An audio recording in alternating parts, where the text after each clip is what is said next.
On December the 11th, 1994, Philippine Airlines Flight 434 is 2 hours into the second leg of a routine flight from Manila to Tokyo. An unsuspecting passenger is sitting on a ticking bomb. The explosion on board cripples the flight control system. Unless the pilot can regain control, the jumbo jet may crash into the Pacific Ocean.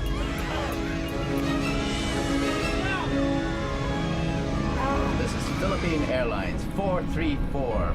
A bomb has exploded on board. Bravo, Oscar, Mike, Bravo. The bombing is a frightening new development by a terrorist on the cutting edge of science. The way that the timing device was hidden inside the Casio watch just made the whole thing very concealable and very worrisome. But this is more than the hunt for a terrorist bomber. This is a story of how investigators make a shocking discovery. The explosion on PAL 434 is only a test for an attack on American carriers, an attack that would dwarf every other terrorist atrocity at the time.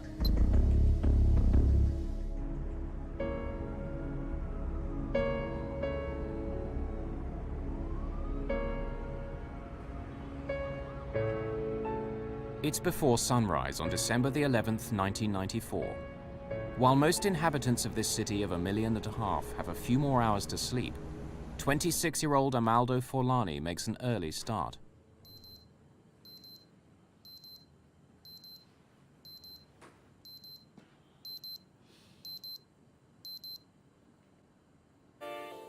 Forlani is not his real name. It's the alias he's chosen for today's mission. He's actually from Pakistan, not Italy. He is putting his latest invention through an important test. Everything must go like clockwork.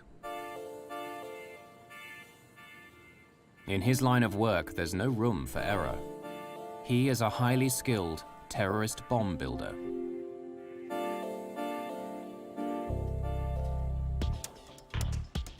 He packs the liquid explosive bomb very carefully.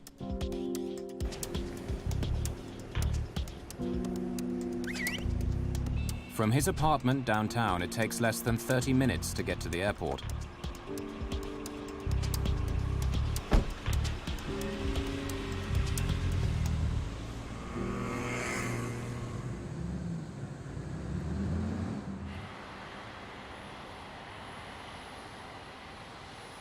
He arrives in plenty of time for his 5 a.m. flight with Philippine Airlines.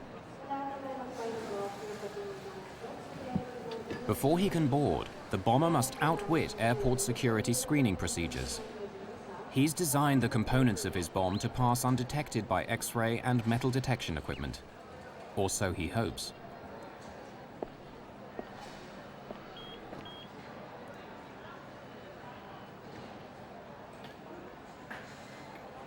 He bought the ticket as Amaldo Forlani.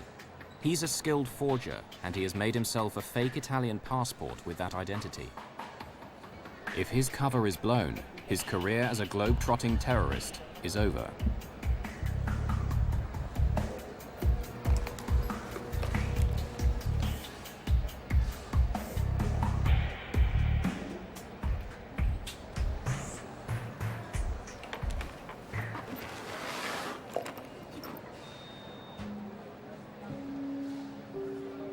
Having successfully got the bomb through airport security, he boards his Philippine Airlines flight. The final destination of PAL 434 is Tokyo, but there's a stopover in the Philippine resort town of Cebu, over 550 kilometers to the south of Manila. This is as far as the bomber is flying today.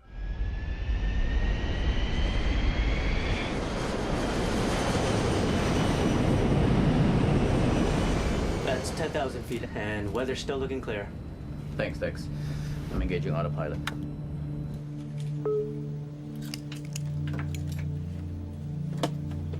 Good morning, ladies and gentlemen. This is Captain Ed Reyes speaking.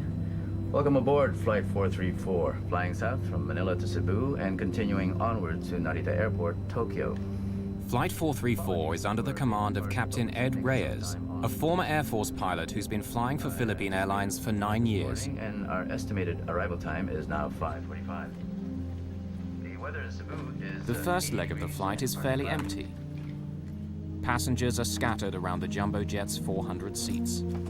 After takeoff, the bomber is able to move. He chooses seat 26K, located directly over the center fuel tank in some 747s. The cabin is tended by stewardess Maria de la Cruz. She flies domestic routes and has worked for Philippine Airlines for 1 year. Can I get you some juice or coffee? Juice, please.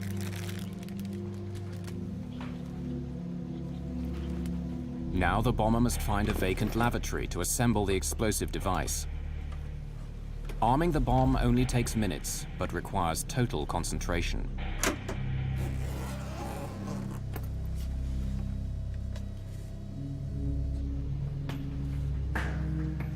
The final step is setting the timer so it will explode in 4 hours' time, long after he leaves the plane.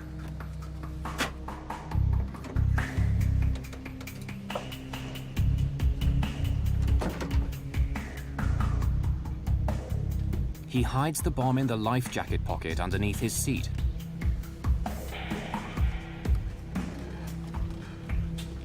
He then changes seats.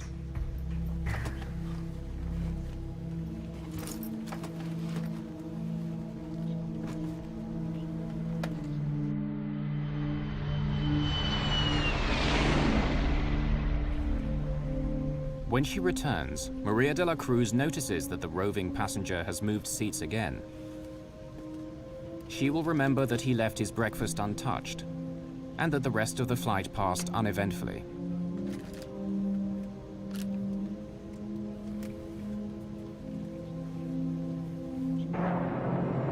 As Philippine Airlines Flight 434 begins its final approach into Cebu, more passengers are getting ready to board the aircraft that will take them onwards to Tokyo.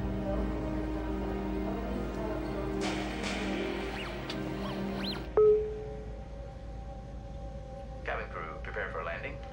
Cabin doors to automatic.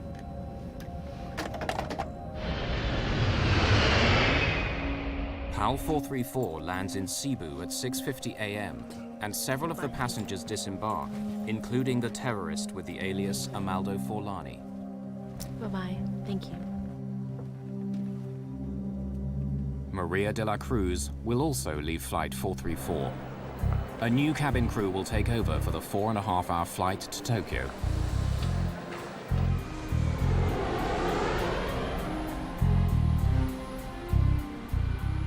"256 new passengers board the 747 that arrived from Manila. Many of the passengers in this cabin are Japanese. Among them is 24-year-old engineer Haruki Ikegami. He's looking forward to getting home to Tokyo after his first trip overseas.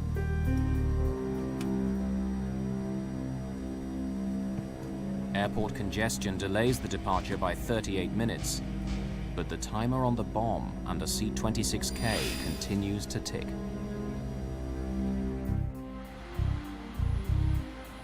"8:30 a.m., December the 11th, 1994. All passengers for Philippine Airlines Flight 434 are now on board for the leg to Tokyo. None of them is aware that 2 hours earlier, a terrorist planted a time bomb under one of their seats. Steward Fernando Bayot is assisting passengers in the forward cabin on this 4.5-hour flight. At 8:38, PAL 434 is cleared for takeoff. On the flight deck, Captain Ed Reyes is assisted by First Officer Jaime Herrera and Systems Engineer Dexter Comendador. Reyes and Comendador are both former Air Force pilots.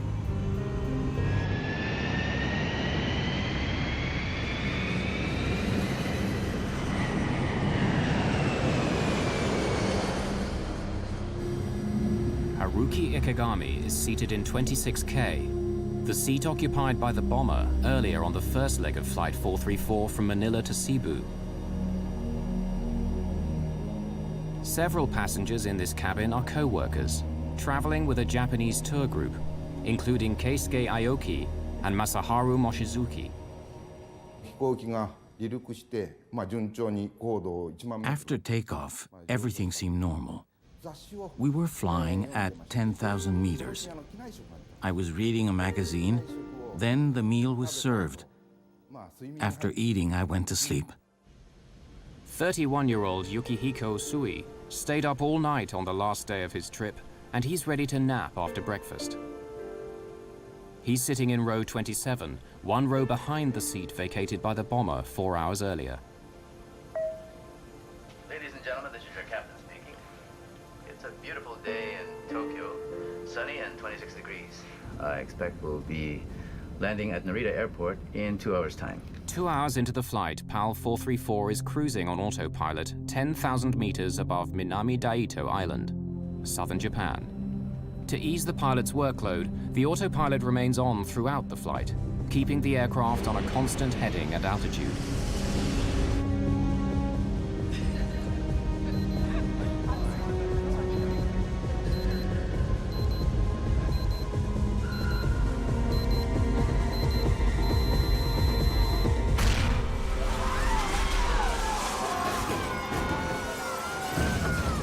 God forgive me. That was my inner thought, you know. God forgive me. I think I'm going to die now. Then after that, I have to do what I had to do. Oh, I've lost control. I have control. Dex, check the pressurization loss. Be prepared. Checking QRH for... Although the autopilot instantly corrects the aircraft's bank to the right, the effect of the blast is far from over. There was a loud bang which woke me up. I could feel the plane expanding from the pressure. I saw smoke as well as debris falling like powder. Ladies and gentlemen, please stay in your seat. The injured people were trying to get away from the area where the bomb was.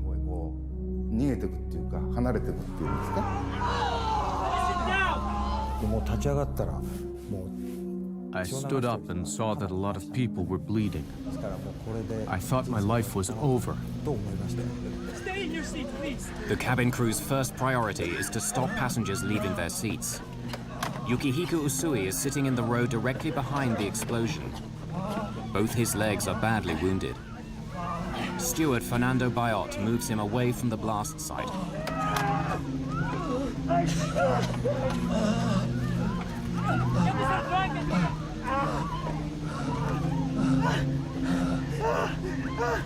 Please sit down and fasten your seatbelt. Bayot now turns his attention to Haruki Ikegami. He has been swallowed by the smoking hole where seat 26K used to be. I saw this man, only his head and his arms were peering out of the hole, so I tried to pull him out. After the struggle to lift him out, Bayot realizes that part of the lower half of Ikegami's body is missing.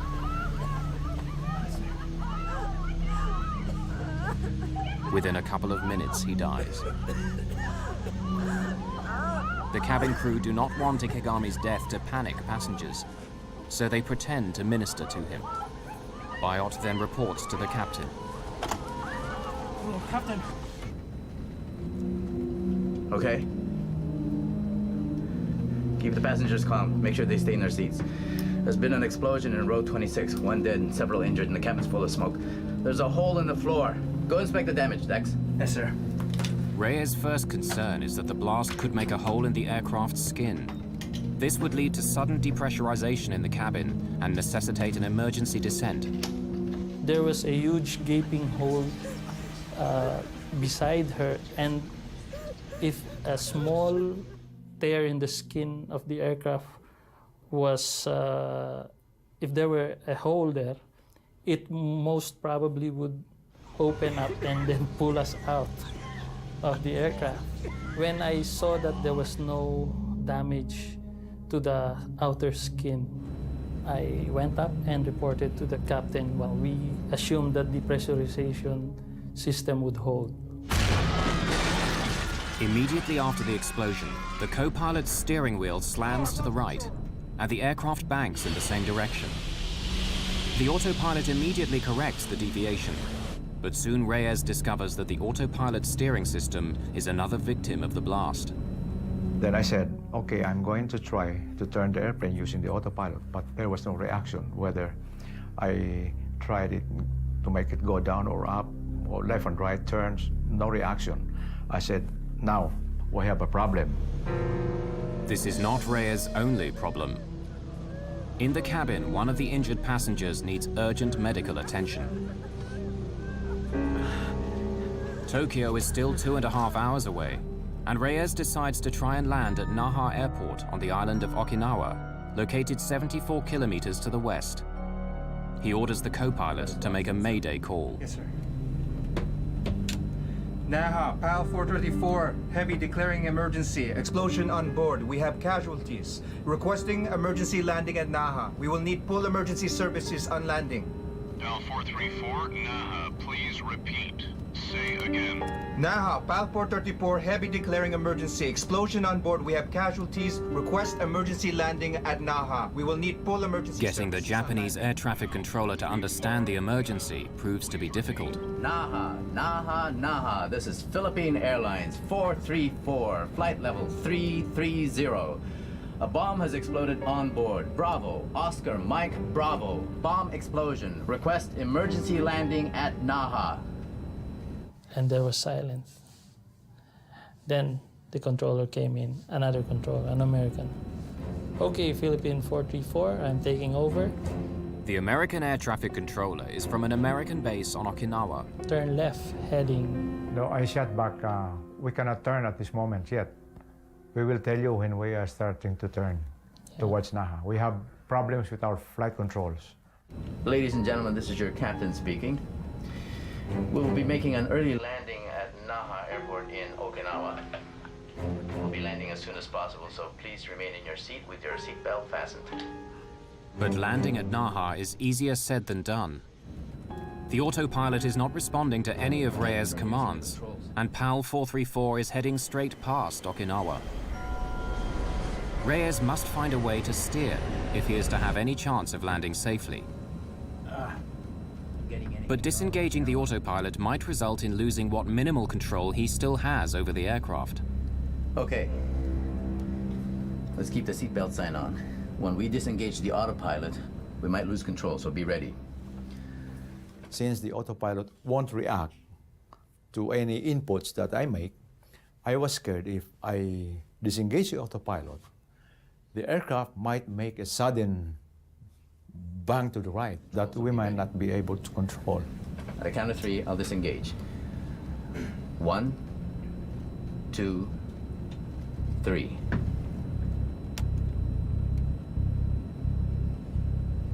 One, two, three. Tuck. Nothing happened. And then there was, we were relieved. I can't turn using the controls. Looks like the explosion jammed the aileron. Dex, what's the QRH say about jammed ailerons? The QRH, or Quick Reference Handbook, is the pilot's Bible that lists procedures that must be followed in emergency situations. Jammed flight controls. Use maximum force possible, including both pilots if required. Okay. Let's force it. Reyes tries brute force to activate the ailerons, the panels on each wing which turn the aircraft. Since the explosion, he can only fly straight. Not getting anything from the ailerons. Can't get off this heading.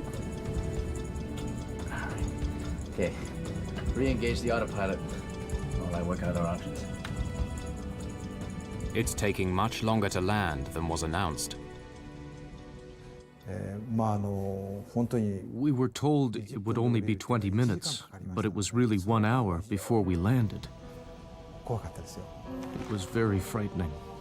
Although they survived the bombing, passengers are now getting anxious about landing safely at Naha Airport.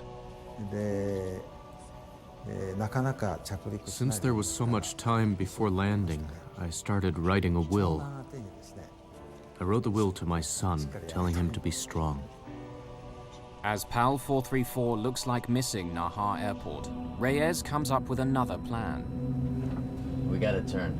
We'll have to use differential power. Disengage auto throttle. Pull back 3 and 4. Captain Reyes increases thrust to the engines on the left-hand side of the plane and reduces power to the engines on the right. Very slowly, the aircraft starts to circle right. He then lowers his speed to make a smaller radius turn. With guidance from air traffic control, Reyes hopes that the maneuver will eventually line up with the runway at Naha. So while we were descending on low speed, I tried to test the flight controls, and there are some little reactions. The elevator is beginning to respond. Dex. The elevator is a control that makes the plane ascend and descend. 250 knots. Flaps 1 on speed. In order to land safely, Reyes will need at least minimal control over the elevator and rudder. As PAL 434 nears Naha, he continues to reduce his airspeed. Flaps 10. Flaps 10 set. Speed 225. Okay, she's turning. Sir, if we reduce our weight, we will be able to reduce our approach and landing speeds. Suggest we dump fuel. Sige, magaling. Reyes orders the systems engineer to dump 36 tons of fuel. 5 minutes, 20,000 pounds. Less fuel means less strain on landing gear and brakes at touchdown. Check.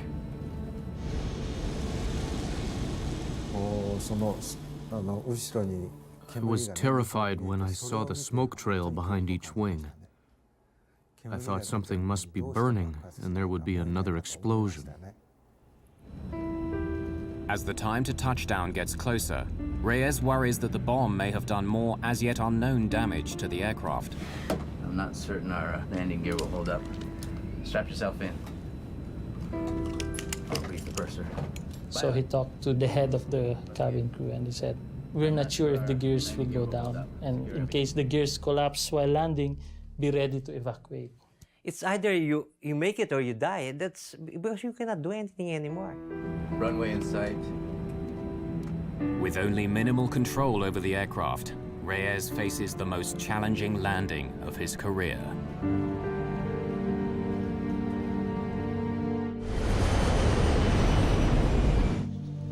"10,000 meters above the Pacific Ocean on a flight from the Philippines to Tokyo, a terrorist bomb cripples the flight controls of a jumbo jet.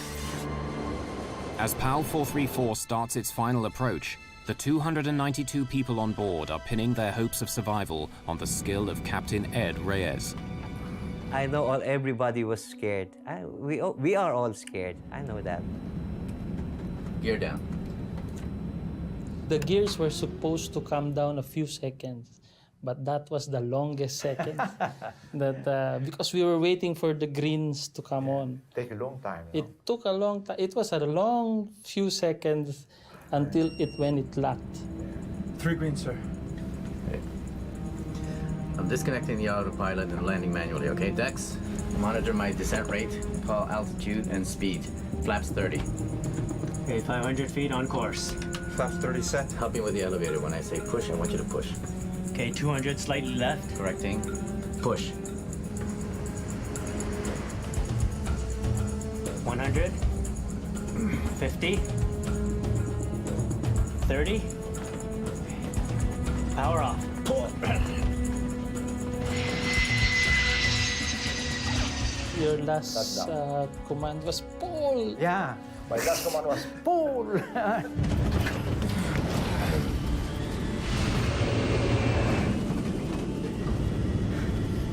I made sure that the throttles were closed because he might give a go around and I would make sure that we would stay on the ground.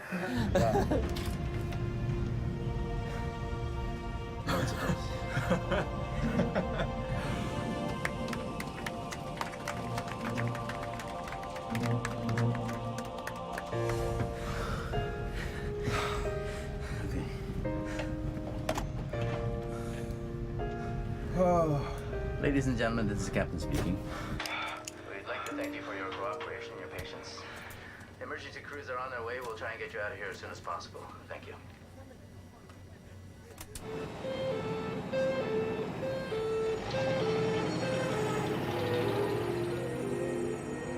The Philippine Airlines 747 is now a crime scene under Japanese jurisdiction. As investigators from the Okinawa Police Department set out to solve the mystery of what happened, they turn their attention first to the dead man in seat 26K. The forensic pathologist recovered 94 fragments embedded in Ikegami's buttocks by the explosion. He suffered severe internal injuries and massive loss of blood. But tragic as it was, the effects of the explosion could have been much worse.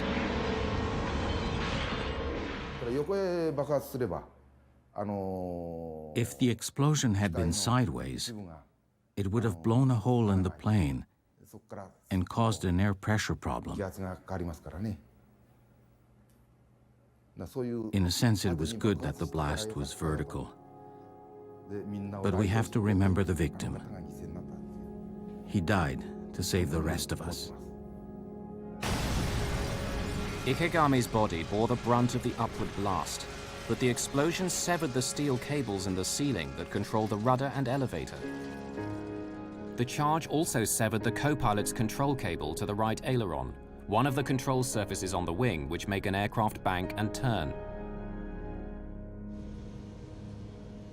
The downward force blew a hole in the floor and could have ignited the vapors in the center fuel tank, creating a catastrophic explosion.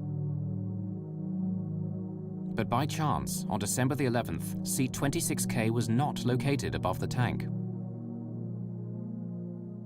Fortunately for us, we took a different version, the SAS version of the 747 that day, and that specific seat for that version was 2 seats forward of the center tank. The Okinawa forensic investigators immediately start work collecting evidence from the bomb site. They begin with the largest fragments of debris and then systematically work down until the smallest particles are retrieved by vacuum cleaner. Japanese investigators cannot identify the bomb's detonator.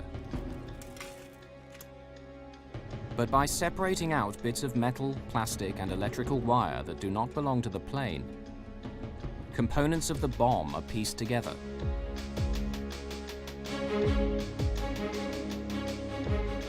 One forensic investigator is able to identify the bomb's timer. By reconstituting dozens of burnt fragments, he discovers it's a modified digital wristwatch. Investigators also discover that one of the bomb's 9-volt batteries is only sold in the Philippines. It's another clue that suggests that the bomber could be based there. Philippine National Police Deputy Chief Sonny Raisin is on the case.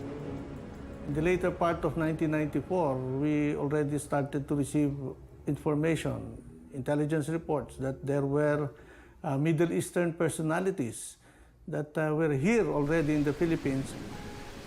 On the night of January the 6th, 1995, almost 4 weeks after the bombing of PAL 434, the Philippine police get a lucky break. In his Manila apartment, the PAL 434 bomber has enlisted the help of an accomplice to mass-produce his new undetectable bomb.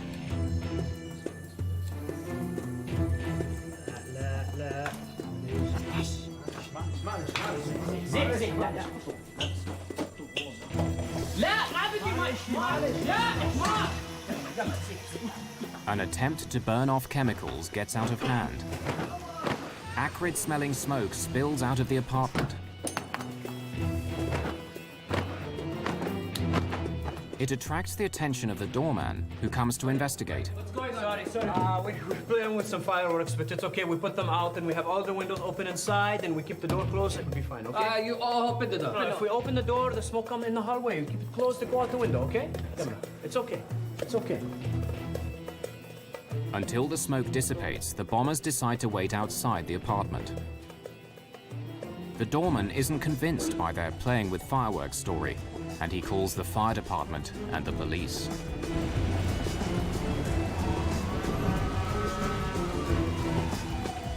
By the time the firemen come, the smoke is gone, and they leave after a quick check.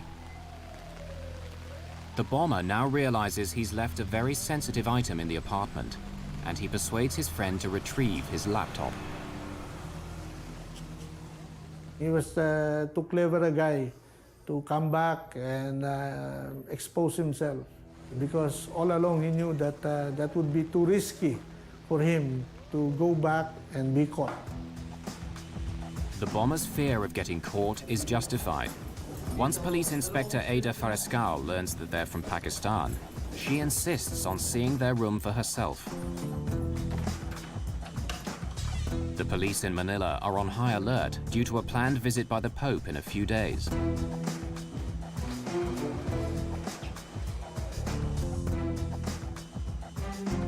What Inspector Farescal finds confirms her worst fears about the intentions of the tenants.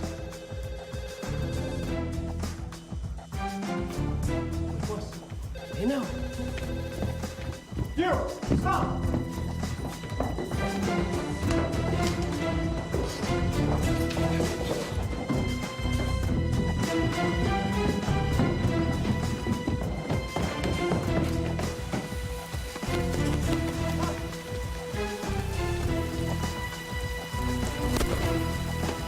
The shot distracts the apprentice and he trips over a fallen palm tree. But the cop discovers he has no handcuffs. The doorman improvises with the drawstrings of his windbreaker. In the meantime, the bomber vanishes. One of the first senior officers to arrive at his apartment is Sonny Raisin. Incident at Doña Josefa apartment was the breakthrough in opening our eyes that the Al-Qaeda terrorist cell was already operating here in the Philippines. The Philippine National Police know they've stumbled onto something big, and they inform Interpol, Scotland Yard, and the FBI. When news of the raid reaches the Joint Terrorism Task Force in New York, it immediately grabs the attention of FBI Special Agent Frank Pellegrino. For 2 years, he has been hunting a terrorist called Ramzi Youssef, and it looks as if this might be his man. Well, he was always our focus since '93. I mean, at the time, that was he was the biggest fugitive around. As Philippine police comb through the apartment, they begin to find more evidence tying Youssef to the bombing of PAL 434.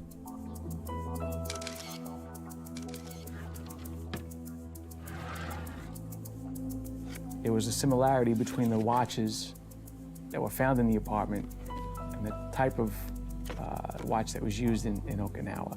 Putting together that watch, that was the watch that was on the bomb on that flight 434, and identifying those pieces eventually as a Casio watch, it was amazing. Youssef is a skilled forger. Investigators find several identification cards bearing various names, and photos in each of which he looks quite different. One ID card is of particular interest. So, almost as a dig to us, the ID card used the First World Trade Center bombing date as the date that the card was issued. So we knew right away it was Youssef that had been in the apartment.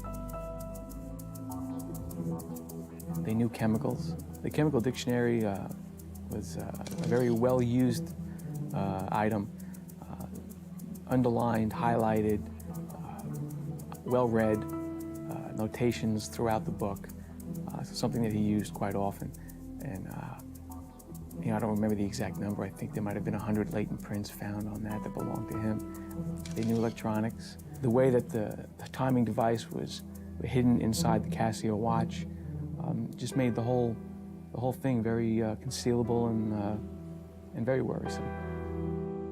The identification of the bomber of PAL 434 and the discovery of his bomb factory is very disturbing news for those responsible for airline passenger safety. Ramzi Youssef is an international terrorist who knows how to get his bombs past airport security. Bombs that are small, but if strategically located, can blow up a jumbo jet and kill not just one, but hundreds of people. And the bomber of PAL 434 is still on the loose.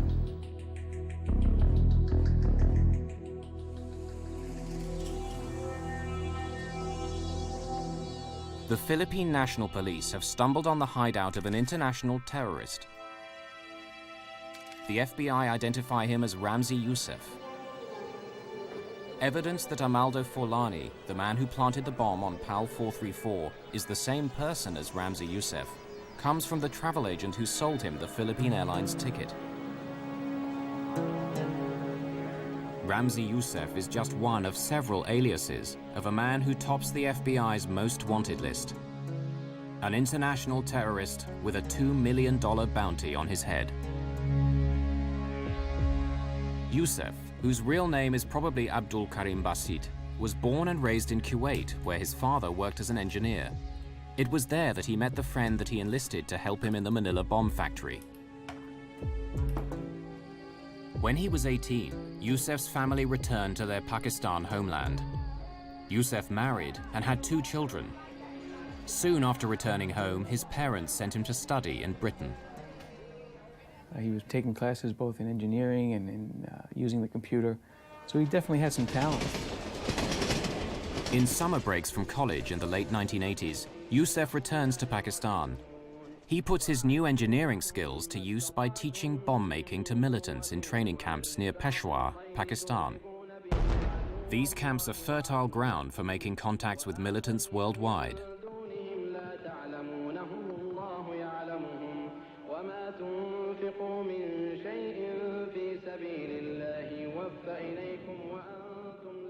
In September 1992, Youssef flies from Pakistan to New York to prepare for a major terrorist attack. On arrival at JFK, he presents a fake Iraqi passport and asks for political asylum from Saddam Hussein. The ploy works, and he's allowed to enter the country. 6 months later, on February the 26th, 1993, one of the largest homemade bombs in American history explodes in the garage below the World Trade Center, killing 6 people, injuring hundreds, and causing $500 million worth of damage. That night, Youssef is on a plane back to his home in Pakistan. He was an action figure. He wanted to keep doing things. He wasn't happy with the one success he had. 18 months after the World Trade Center attack, Youssef flies to Manila to fine-tune the bomb that he plants on PAL 434. According to Sunny Razan, the Philippine capital suits him. Ramzi Youssef loved to enjoy life. He is a ladies' man. He associated himself with a lot of girlfriends, and he liked to party. He also drank a lot, see, and he enjoyed the life. Terrorists, they are your normal day-to-day people, the guy next door. After the bombing of PAL 434, Youssef arranges for his childhood friend Abdul Hakim Murad to assist him in Manila. But on January the 6th, 1995, 2 weeks after his arrival, Murad is arrested and sent to the Philippine Police headquarters for interrogation. It took 67 days to extract the details of how Youssef planted the bomb.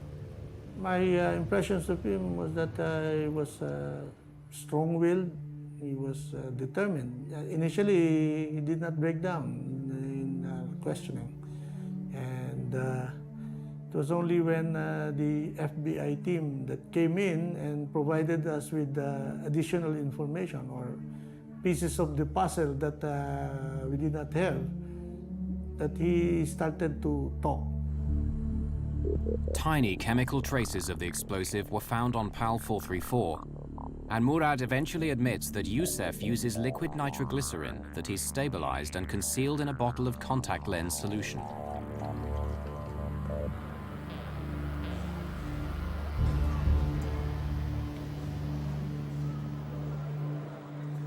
Murad also reveals that Youssef hid the bomb's potentially suspicious components in the heel of his shoes. Most airport security systems only detect metal above the ankles. I bet you he was cool as could be. He was somewhat cavalier in his attitude toward these explosives and chemicals. To carry a container of nitroglycerin on an airplane, you know, gotta be a little nuts. Murad's confession provides details of Youssef's actions after he successfully got the bomb components past airport security. Can I get you some juice or coffee? Juice, please.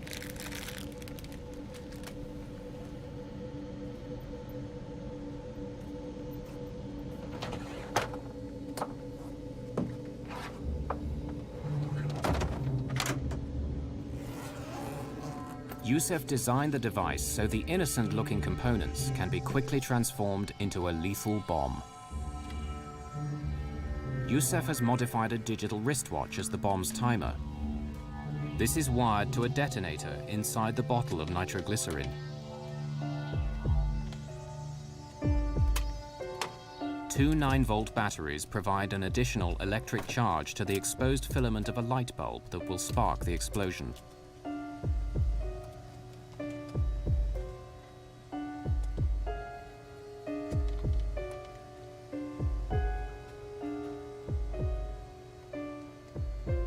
Youssef sets the alarm for 4 hours later, when he anticipates the plane will be flying high over the Pacific Ocean.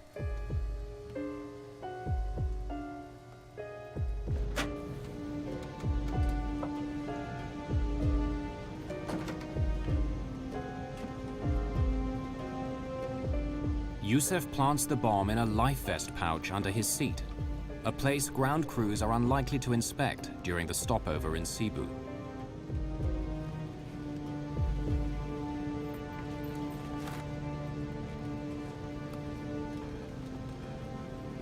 Soon after, he gets off the plane and disappears.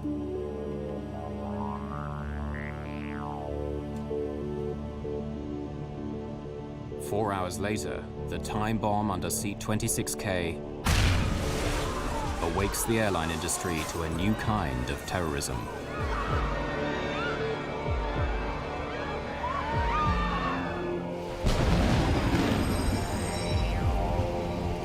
Murad's confession confirms Pellegrino's suspicions. This is just the kind of sophisticated plot he has come to expect from Ramzi Youssef.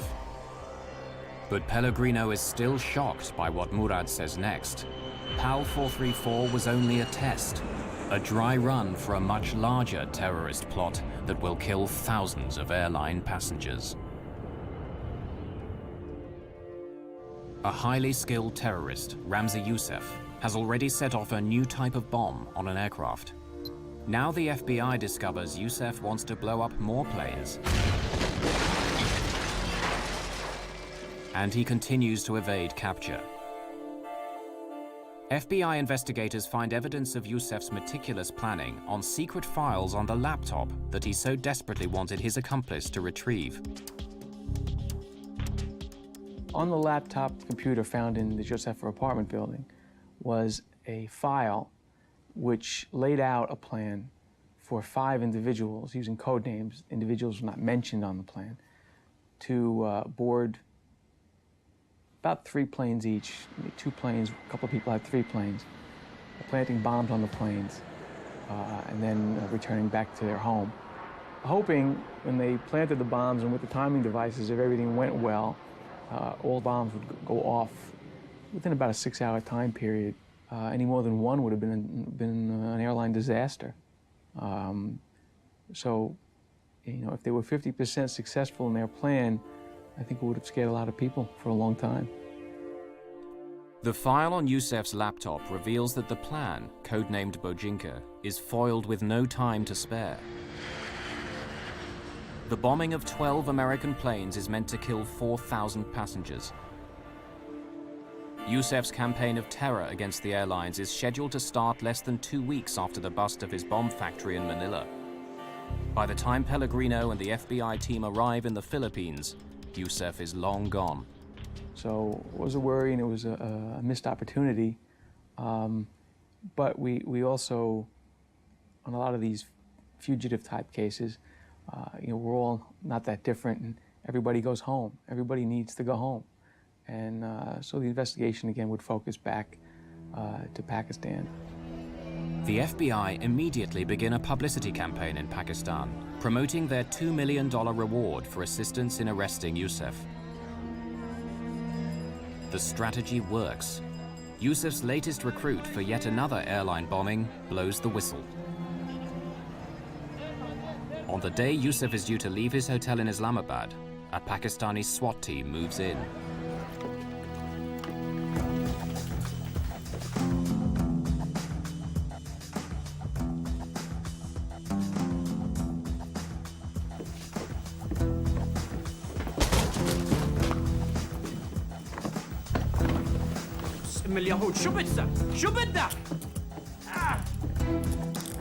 In Yusef's room are Delta and United Airlines flight schedules, as well as bomb components hidden in children's toys. Who are you? Do you have a warrant? The informer receives the $2 million bounty for the tip-off which prevents yet another airline attack. He was shocked. Did not think he would be caught. He had a certain confidence about him, and I didn't think he thought we'd ever catch up to him. Within hours of his capture, Yusef is extradited from Pakistan and put on a waiting US government plane.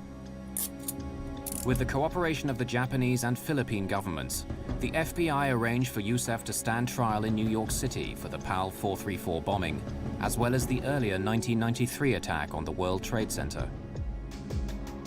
In a convoy of federal and local patrol cars, Ramzi Ahmed Yusef was brought into New York City late Wednesday night, ending a worldwide manhunt. He was arrested Tuesday in Pakistan by Pakistani authorities and brought back by the FBI on a U.S. plane, then into custody with heavy security on the street in case of any terrorist attacks prompted by his arrest.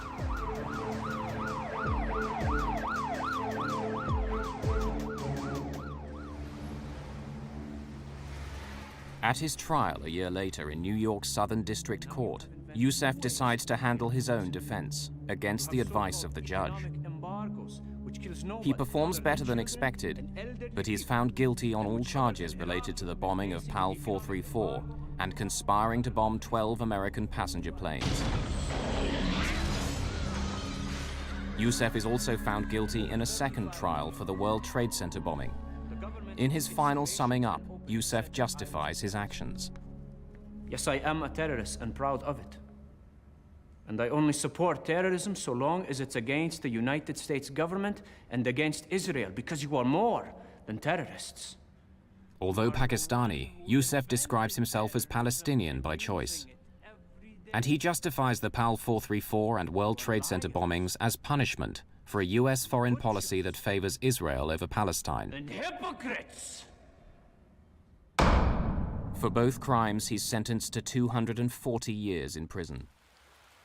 The judge recommends solitary confinement for life in the most secure prison in the United States, located in Florence, Colorado. It houses the country's most violent and dangerous prisoners, and it's where Yusef will spend the rest of his life, confined in a cell for up to 23 out of every 24 hours. We cannot afford to just sit down and count our victories with the arrest of Ramzi Yusef. Somebody else has already replaced him, and somebody else is already thinking of how to circumvent these security measures that we've put up. In the year following Yusef's attack on PAL 434, the Federal Aviation Administration certified a machine to detect explosives. Not one American carrier bought it. Only after 9/11 was a law passed that required US airports to deploy explosive detection systems. But the most reliable models are expensive or too slow and still not widely employed. Well, it was the old saying that we have to be right 100% of the time. Terrorists only has to be right once. Although there hasn't been a successful airliner bombing since PAL 434, those who forget the past may be destined to revisit it.